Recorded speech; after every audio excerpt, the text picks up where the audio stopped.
샬롬 할렐루야. 성령의 음성 주간 인도 네 번째입니다. 성령의 음성을 들음에 있어서 진리와 비진리가 어떻게 작용하는지, 마음의 비진리를 활용해서 사단이 어떻게 역사하는지 살펴보겠습니다. 로마서 6장 16절에 너희 자신을 종으로 들여 누구에게 순종하든지 그 순종함을 받는 자의 종이 되는 줄을 너희가 알지 못하느냐. 혹은 죄의 종으로 사망에 이르고 혹은 순종의 종으로 의에 이르느니라 했습니다.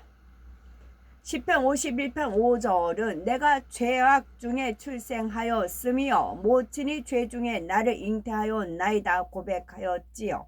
이 말씀대로 우리는 죄인인 아담의 피를 받아 죄 가운데 잉태되어 죄인으로 태어났습니다.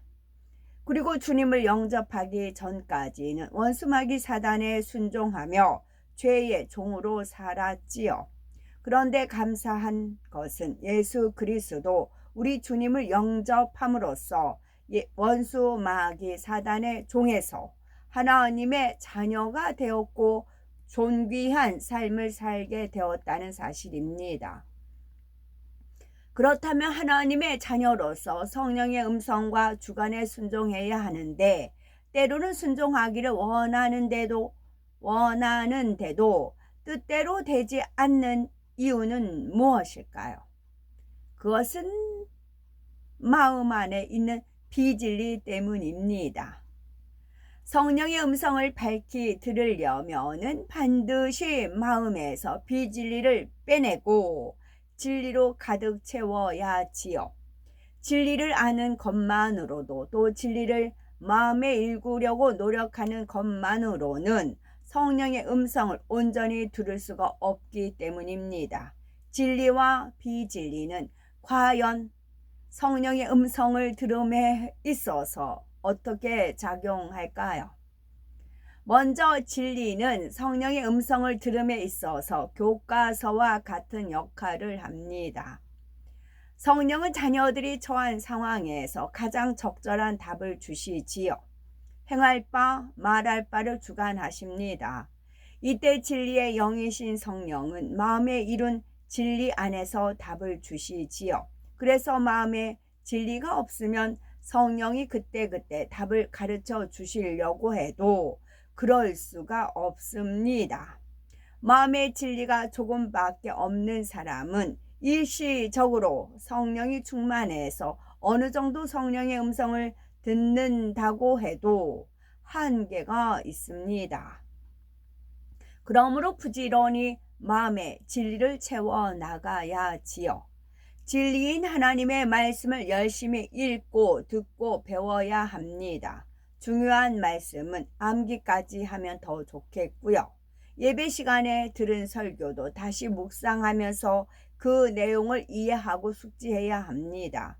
그런데 사실 이보다 더 중요한 것은 말씀대로 행하는 것입니다. 진리를 마음에 이끌려면 반드시 말씀대로 행해야 지요. 성경이 하라 지키라 하지 말라 버리라 말씀한 대로 행해야 됩니다. 진리를 마음에 이끌려면 반드시 말씀대로 행해야 됩니다. 저 같은 경우는 이제 몸으로 하나님께서 익히게끔 하시죠. 손등도 그렇지만 허리가 아픔으로써 행동 거지가 이제 조심조심 합니다.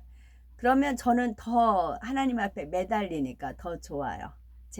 내가 약할 때 하나님 강함 주는 그런 말씀이 있어서 더 조심스럽게 아버지 도와주세요. 아버지 주님 도와주세요. 하니까 더 매달리니까 저는 너무 좋더라는 거지요. 그랬더니 그 허리를 통해서 하나님께서 저한테 주셔야 되는, 그러니까 아예 피부에 쏙쏙 들어오는 겁니다. 제 마음 안에 쏙쏙 들어옵니다. 아버지의 그 섭리와 뜻과 그것이 확연하게 들어오는 거죠. 직접 제가 허리 아픔으로써 허리에 관한 말씀을 쭉 읽던 중에 아버지 마음을 알려주신 것이지요. 저는 이런 은혜가 참 행복하고 좋습니다.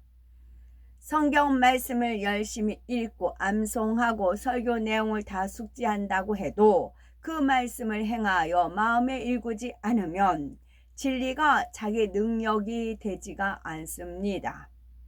영어를 유창하게 하려면 영어 교과서만 외운다고 되는 것이 아니라 직접 말하고 듣고 쓰면서 훈련해야 실력자가 될 수 있듯이 성령의 음성을 들음에도 마찬가지입니다. 제가 그 카카오 스토리에다 올릴까 말까 했더니 주님께서 올리라고 해서 그 덕스럽지 않은 모습일 수도 있는데요. 이제 그랬어요. 그랬더니 한 장면을 떠올려 주셔서 올렸어요. 그것은 이제 현수막을 제가 걷는데 막 치마가 나풀나풀 막 땅에 질질질 그러면 그것만 저 치마 질질거리고 막 현수막 걷는 그거는 안 보고 치마 질질거리는 그것만 보는 겁니다. 저는 그러면 그러죠. 치마 끌린다고 그렇게 주면 이거 빨리 하면 돼요. 이제 제가 그러거든요. 전에 명절에 30대 명절에 시댁 가서 일을 하면 이제 그 한복을 해주셨어요. 뭐 제삿 날에 입는 한복 해가지고 한복을 5벌을 해주셔서 이제 명절에 이제 한복을 그 동서가 셋인데 똑같은 색깔 입어요. 그 옥색이라고 하죠. 옥색. 그 한복을 똑같이 맞춰서 입습니다. 그러면 제가 이제 설거지 담당이니까 한복 입고 걷어붙이고 막 이제 설거지하고 막 그래요. 그럼 이웃집에서 왔다가 저 세댁은 한복 입고 왜 이렇게 일 잘하냐고 그래요. 그 비결은 뭐냐면 이건 이제 본견이 아니고 물세탁하면 되는 거예요. 세탁하면 되는 거예요. 물빨래하면 되는 거예요. 그러니까 이게 젖었고 더럽혀도 집에 가서 빨래하면 된다. 목적은 뭐예요? 설거지를 빨리 순식간에 깨끗하게 하는 게 목적이에요. 내 옷 더러워지고 내가 뭐하고 하면은 일을 못하는 거죠. 그래서 먹든지 마시든지 입든지 무엇을 하든지 하나님께 영광을 돌리라. 그런 거지요. 그래서 다들 80 넘으신 어르신들이 거둬야 됩니다. 그럼 제가 한 가지라도 도와주면 빠르지요. 그러다 보니까 이제 막 서두르다 보니까 찍혀서 보니까 어머 치마가 땅에 질질질 끌렸어요. 그래서 저야 이제 주님이 이끄는 대로 하지만 그랬더니 한복 입고도 설거지하고 그러잖아요. 그 명절에 많은 이제 그릇을 이제 설거지하지 않았느냐 이제 그런 마음을 주셨어요. 그래서 같은 장면을 봐도 그냥 선한 것만 보시면 돼요. 이것이 성령의 음성을 듣는 거예요. 사단의 음성을 저 치마 질질질 끌고 칠칠 맞아. 당연히 칠칠 맞지요. 그래야 일이 이루어진다고요. 그래서 그 외양간에 소가 없으면 외양간은 깨끗해요. 구유는 깨끗합니다. 그러니까 그런데 소가 있으므로 얻어지는 게 많다고요. 옷 추레추레 이제 제가 이제 스커트 입고 다니니까 스커트 이게 나풀거리고 옷 뭐 묻고 그러면 뭐 못해 그럼 되나요? 아니라고요. 중요한 게 뭔지 그 포인트를 잡아서 일을 하셔야 된다고. 저 지금까지 이렇게 해왔어요. 지금까지 옷을 입은 거 뭐 한 거 환경 조건 상관 안 하고 이거다. 하나님께서 원하시는 것이 이거다. 그럼 거기에 대해서 이제 몰입해서 갔다고요. 올인했다고요. 그때그때 성령의 음성을 밝히 들으려면 진리가 마음에 일궈져 있어야 합니다. 물론 이제 치마 걷으면서 접고 하면 좋겠지요. 근데 이제 이거 가서 빨래 하면 돼. 이제 그런 마음을 가지고 현수막을 접은 거지요. 그래야 필요할 때 성령이 그 진리를 통해 밝히 음성을 들려주실 수가 있습니다.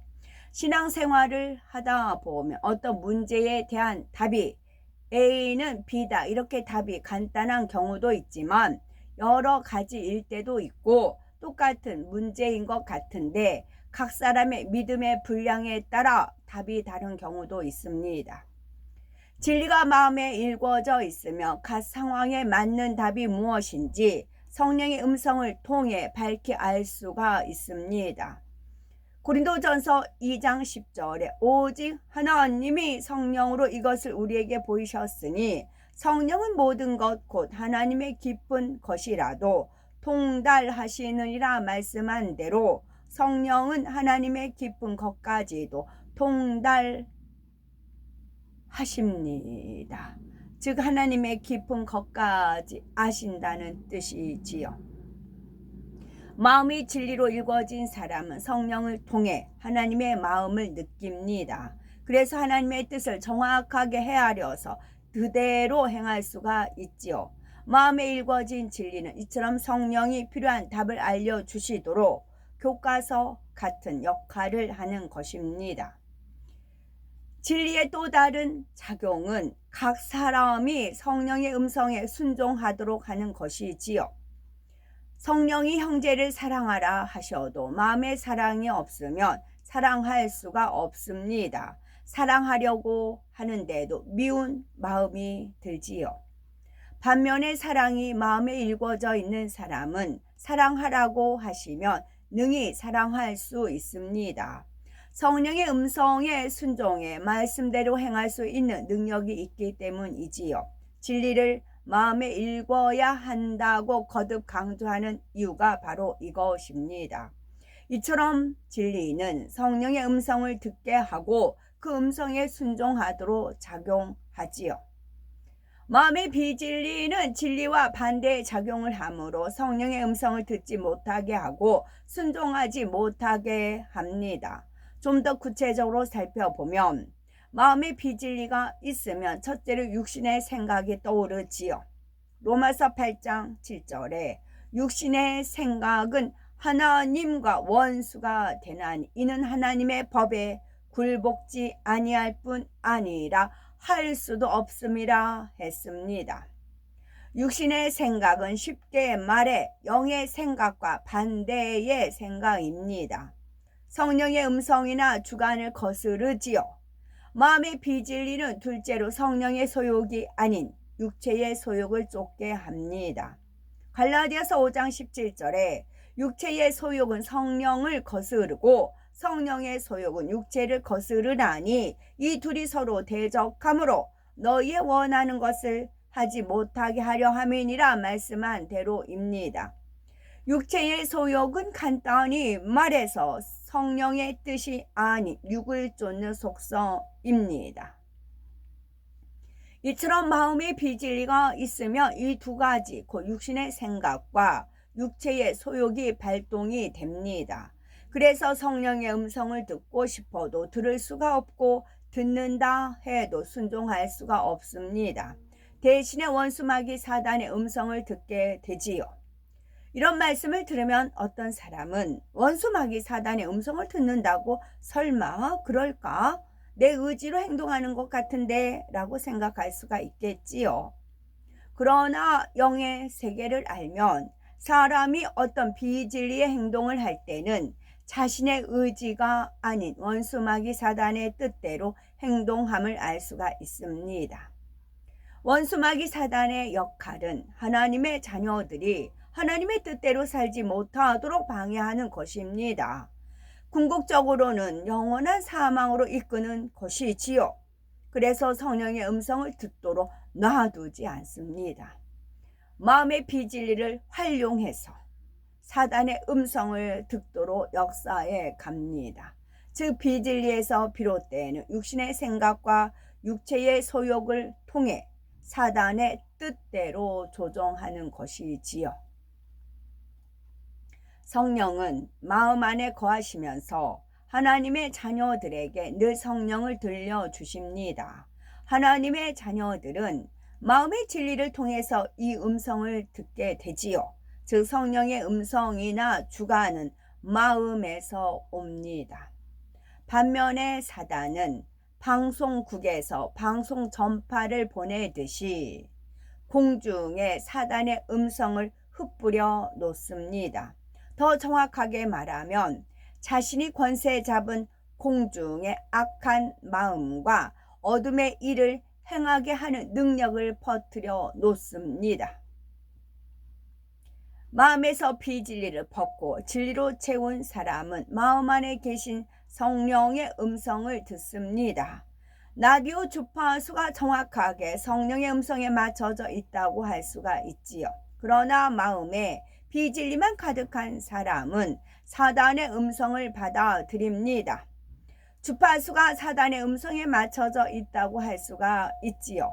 바로 마음 안의 비진리가 안테나와 같은 역할을 하는 것입니다. 라디오 안테나가 전파를 받아들이듯이 마음 안의 비진리가 사단의 음성을 받아들입니다. 더 정확하게 표현하면 비진리에서 비롯되는 육신의 생각을 통해 사단의 음성을 받아들입니다. 따라서 육신의 생각이 많은 사람은 그만큼 사단이 역사하기가 쉽지요. 그런데 잘 분별하셔야 할 것은 사단의 음성은 외부에서 어떤 또렷한 소리로 들려오는 것이 아니라는 것이지요. 성령의 음성이 마음으로부터 들려온다면 사단의 음성은 먼저 생각을 통해 들려오는데 육신의 생각을 통해 옵니다. 사단은 육신의 생각을 부추겨서 마음의 비진리를 자극합니다.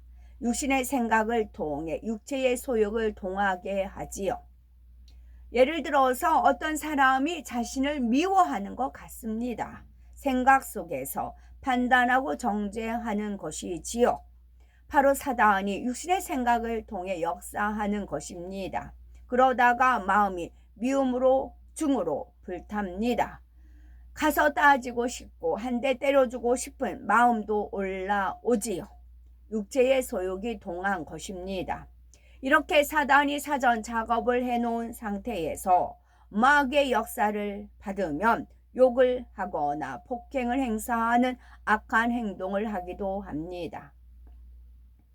우리가 이런 차이점을 알면 성령의 음성과 사단의 음성을 분별하는 능력이 됩니다. 그런데 마음의 진리만 또는 비진리만 있는 경우는 드물고 진리와 비진리가 함께 있는 경우가 많지요. 많은 분들이 비진리를 버리는 과정에 있기 때문입니다. 이 경우 라디오 주파수를 정확하게 맞추지 않으면 들으려는 소리와 함께 이런저런 소음이 함께 들리는 것처럼 마음에 진리도 있고 비진리도 있으면 성령의 음성을 듣긴 듣지만 사단의 음성도 들려옵니다. 따라서 막연하게 비진리를 버리는 것이 아니라 이처럼 비진리가 어떤 작용을 하는지 알아서 신속하게 버림으로 성령의 음성만을 들어야겠지요. 성령의 음성을 밝히 듣기 위해서 노력을 하면 성령도 가만히 계시지 않습니다. 어찌하든 마음에서 비진리를 벗어버리고 진리를 행하려고 노력하는 우리를 적극적으로 도와주시지요. 물론 하나님께서도 은혜와 능력을 입혀 주십니다. 하나님의 은혜와 능력, 성령의 도우심, 그리고 자신의 노력이 합해질 때 비진리가 신속하게 벗어지는 것입니다. 주님을 영접할 때 우리는 성령 세례를 받음으로써 지난날에 지은 모든 죄가 깨끗하게 씻기지요. 그런데 성령은 이때 단 한 번만 이런 작용을 하시는 것이 아니라 계속해서 씻기는 작업을 하십니다. 자신도 모르는 마음속 깊은 죄성까지도 씻겨주시지요. 또 성령의 불로 태워주시기도 합니다. 단 성령이 이런 작용을 계속 하실 수 있도록 우리는 성령 충만함을 유지하기 위해서 노력해야 되지요. 늘 말씀을 묵상하고 항상 깨어 불같이 기도하기 위해 노력하며 충성할 분야를 찾아서 기쁘게 충성해야 합니다. 예수님께서 너희가 악할지라도 좋은 것을 자식에게 줄 알거든 하물며 너희 천부께서 구하는 자에게 성령을 주시지 않겠느냐 말씀하셨습니다. 아버지 하나님께서는 사랑하는 자녀들의 유익을 위해서 이 땅에 성령을 보내주셨지요. 이런 아버지 하나님의 사랑을 믿고 구하는 자에게 성령을 주십니다. 또 누구든지 성령의 능력을 구하면 기쁨으로 부어주시지요. 이처럼 좋으신 사랑의 하나님께 우리가 먼저 자원하여 성령의 도우심을 구해 나가시고 그리하여 성령의 인도를 밝히 받아 하나님의 존귀한 자녀로서 복된 삶을 누리시는 복되고 아름답고 거룩하고 보배로운 우리 모두가 되셨으면 참 좋겠습니다. 아멘. 동기부여가 있어요. 동기부여는 집단이나 개인 또는 동물에게 어떤 특정한 자극을 주어서 목표하는 행동을 불러일으키는 일이 동기부여입니다. 동기부여, 동기부여. 그 동기부여에 관한 그 명언들이 쭉 있답니다. 그래서 제가 찾아서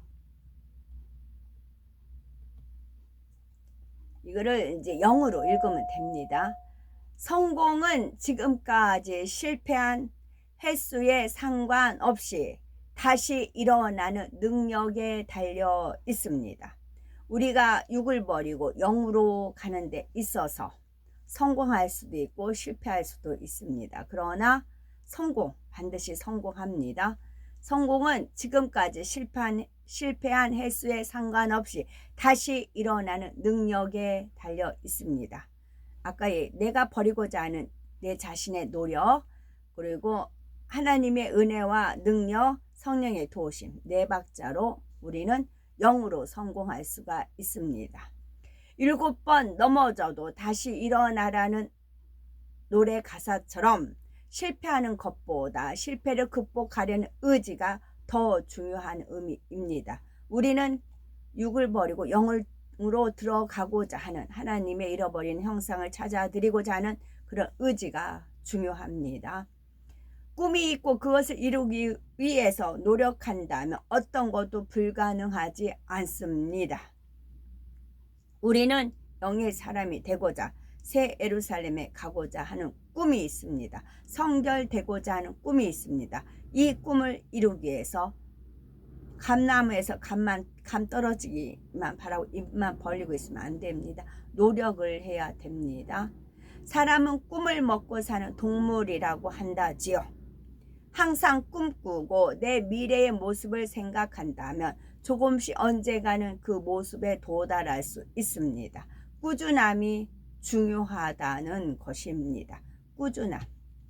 미래의 모습. 저는 항상 미래의 모습 떠올리며 삽니다. 주님께서 이끌어 주시지요. 꾸준한 것이 중요합니다. 그래서 이제 그 외판 바깥에서 장사하든가 하면은 하루 이틀 안 될 수 있어요. 근데 지나가는 사람들은 눈여겨봅니다. 그래서 상황 되면 사야지. 그럼 그 자리에 항상 그 사람이 있으면 가다가 사는 경우가 있어요. 뭐 호주머니 돈이 없다거나 하면 그냥 지나치잖아요. 근데 장사 안 되네 하고 걷어버리면은 하루 이틀 하고 말다 보면 안 되는 겁니다. 꾸준하는 것이, 한움을 파는 것이 중요합니다. 당신이 믿는 대로 당신이 되고 당신이 되는 대로 당신이 성공을 합니다. 우리는 믿음대로 될지어다입니다. 그 믿음은 하나님이 주신 선물입니다. 중요한 거는 바로 나 자신이라고 되어 있는데 인본주의 나 자신이 아니고 하나님의 은혜 안에입니다. 새로운 도전을 시작할 때 가장 중요한 것은 나 자신의 의지입니다. 하나님도 우리에게 자유의지를 주셨습니다. 저는 자유의지를 하나님 앞에 아예 돌려드리는 기도를 했다는 말씀을 드렸어요.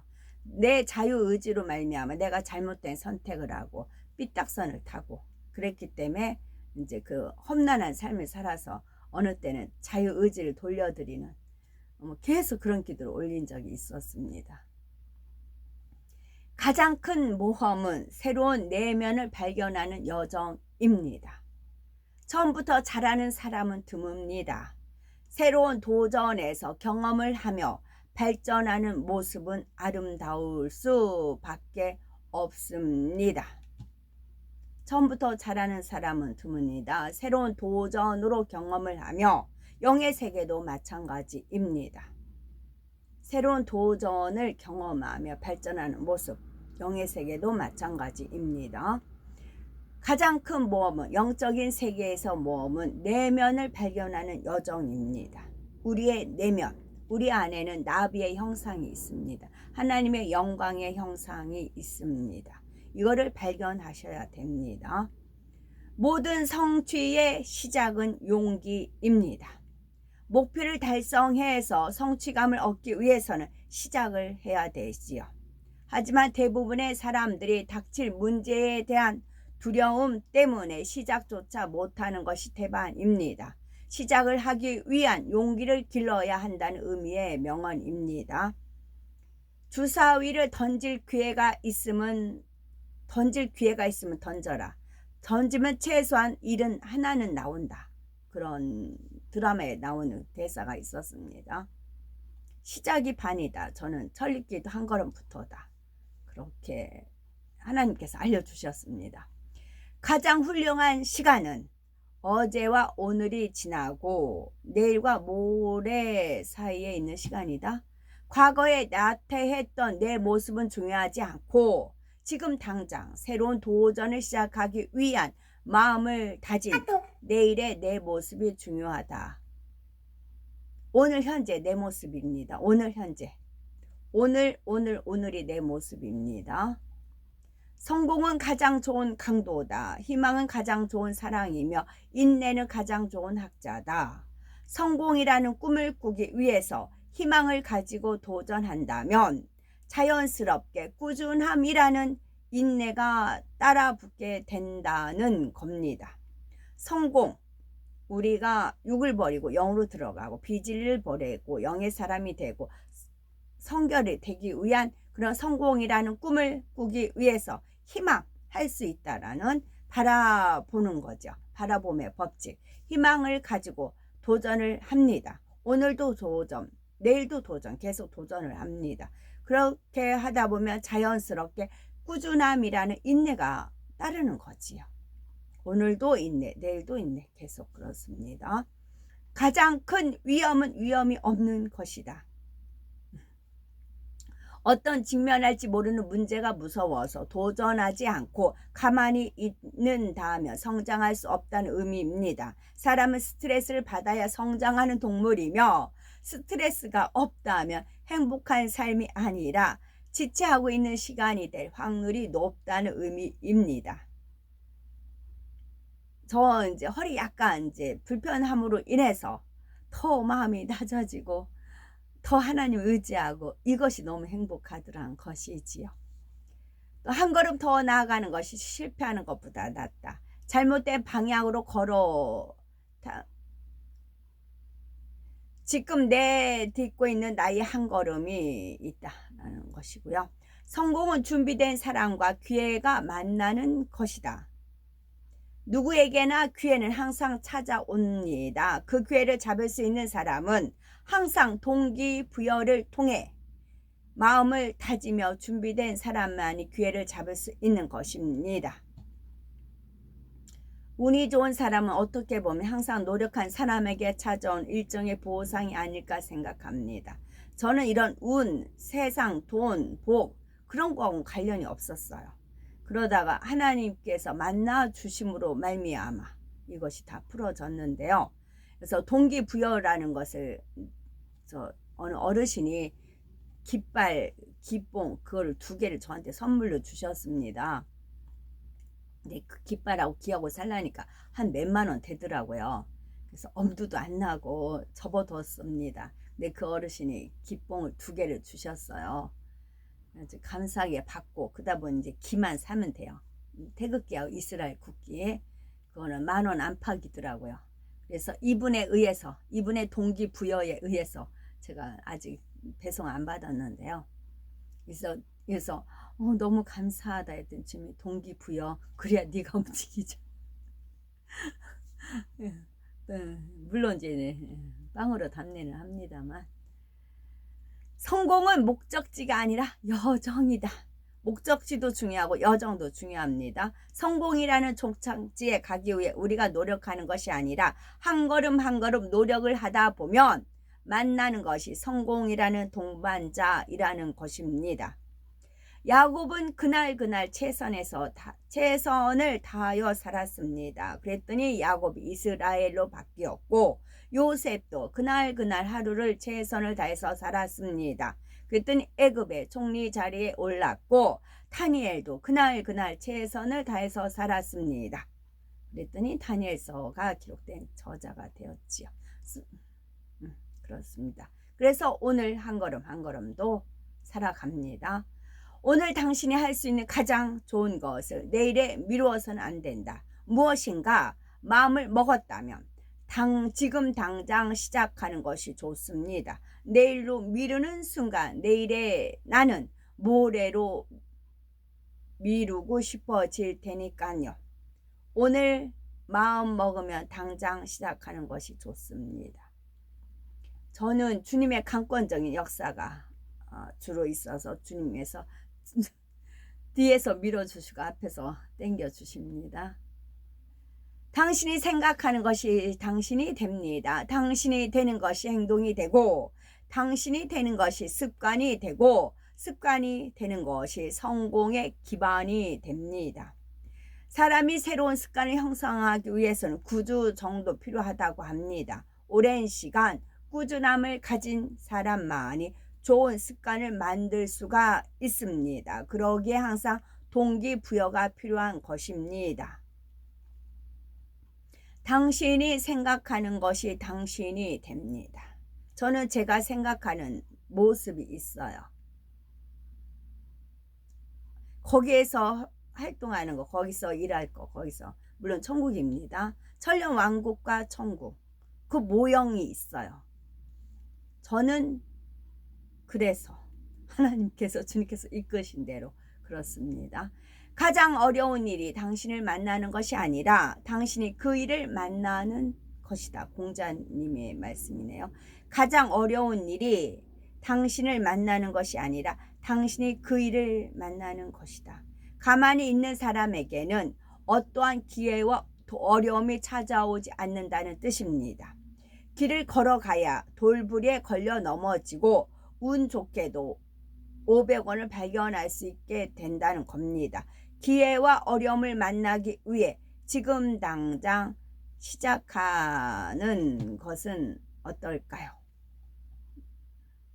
이 말에서 제가 그랬네요. 광화문에 우리 그 이스라엘 집회 가면 계속 매주마다 유대인 분들이 지나가다가 이제 보고 이제 악수하고 인터뷰하고 그렇습니다. 그래서 제가 담당 목사님한테 그랬어요.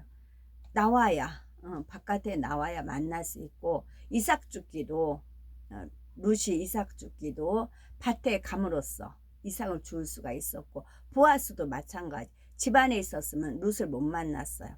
보아스도 밭으로 나갔기 때문에 룻을 만날 수가 있었다는 것이지요. 아멘.